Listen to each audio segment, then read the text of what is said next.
Usap-usapan ngayon sa internet ang tungkol sa isang Filipino-Canadian na ginang na naghahanap sa kanyang tunay na inang Pinay.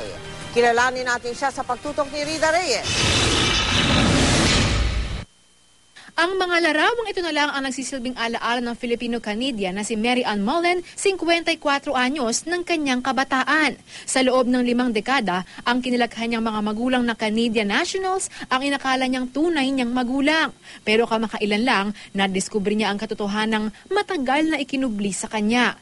Isa pala siyang ampon at Pilipina ang kanyang tunay na ina. Dahil nasa Canada, sa social networking site na Facebook niya idinaan ang paghahanap sa tunay na ina.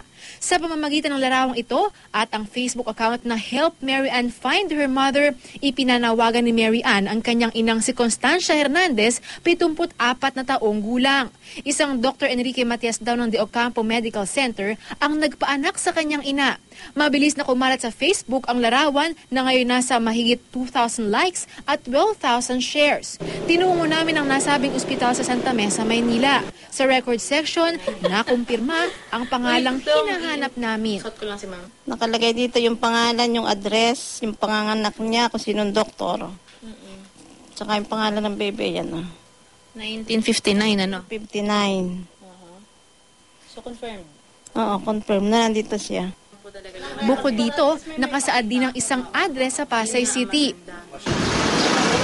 Mula Maynila, tinunto namin ang naturang address pero wala raw Constancia Hernandez na nakatira roon.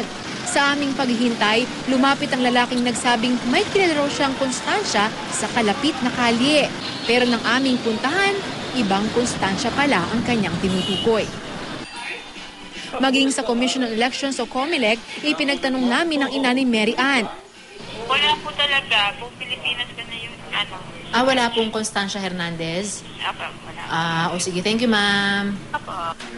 Hindi man namin nahanap ang ina ni Mary Ann, naniniwala kaming marami pa ang may mabuting puso na handang tumulong sa kanya.